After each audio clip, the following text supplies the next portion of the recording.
Hey y'all, this is Miss Jerry with Life on the Road Recruiting, your favorite truck driver recruiters. Make sure you subscribe and hit the notification bell so that you can be notified when we release new content. In this video, I'm going to be talking about job hopping after the SAP program. So have you gone through the SAP program and you finally found a company to work for and you want to know what you should do, how long you should stay with that company? Well, in this video, I'm about to break that down for you. Every single day, I'm gonna make something great. That's my way.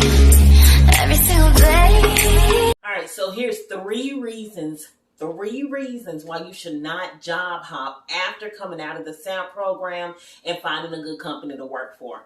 So the first reason, and I'm going to say the best reason for last, okay? So the first reason why you shouldn't job hop after coming out of the SAP program is redemption, okay? So it's a time for redemption for you.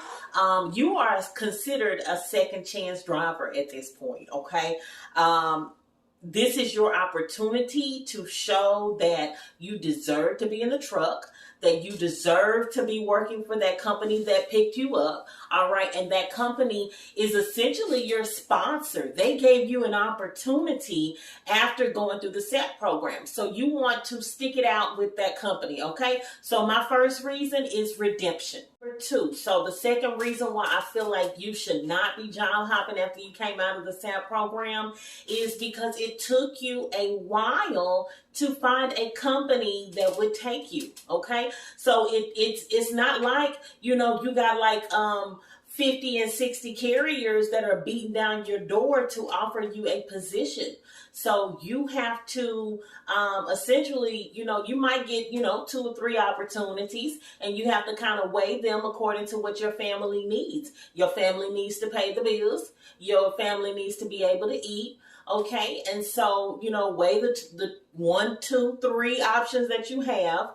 Hopefully you have more, but weigh those options and select one and then stick with it, because not a lot of people are beating your door down to give you a job, okay? That's the second reason. It took you a minute to really find and get into a company.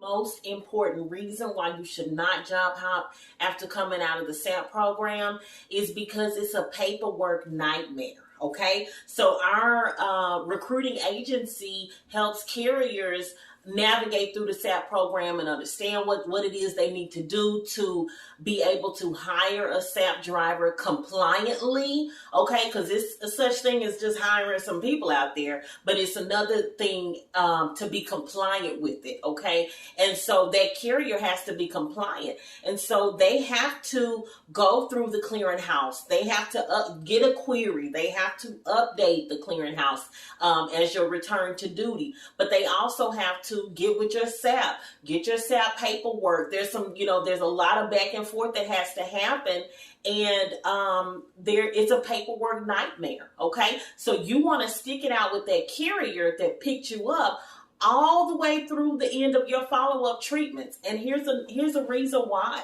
So I had a driver who got hired on with the company, and I didn't help him get with that company. He came to me after he had left that company. But he had got hired on with the company and had worked for them for about, 3, 4, maybe 5 months. He had done some of his follow-up treatment. So let's just say he had done about 3 of his drug screens, all right? Did 3 of his drug screens, and then he left he decided to leave. He decided to go out and find something better because he wanted to come off the road. That was kind of the main reason he wanted to come off the road. And I get that. I understand that. But here's where the challenge happened for this particular driver. So when he left that company, went to another company, the SAP that he had been working with that originally did everything for him, they closed down. Okay, they closed down, and he didn't have any of his paperwork. He didn't have his follow-up treatment plan. That carrier has to essentially go to that SAP and get all of that information. And if the SAP is nowhere to be found or can't be reached, then guess what? You got to start over. It didn't happen. So it's imperative that, you do your best to stick it out with the carrier, because they're essentially, like I said, your sponsor carrier. Stick it out with that company, and don't job hop, because it is a paperwork nightmare to get you and get your paperwork transferred from one carrier to another. Because listen to this. Carrier A, that was your return to duty carrier that got you back into trucking, if you leave them and go to carrier B, they don't care about getting your paperwork over to carrier B. It's not their responsibility. You left them.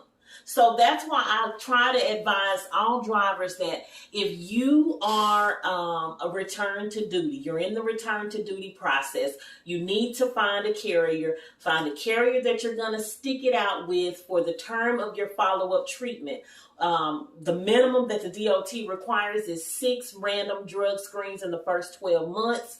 However, I have seen SAP professionals say, 12 over the course of 2 years, or, 24 over the course of 3 or 4 years. So it just depends on what your SAP assigns.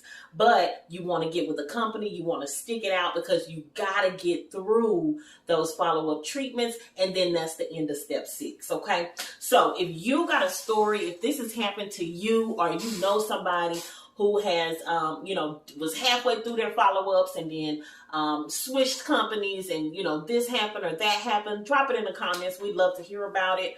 And if y'all got any questions, or if you're looking for a carrier, reach out to me. We'll put our number in the description box. Either myself, Julie, or Ray would love to be able to help you guys get your return to duty with a carrier.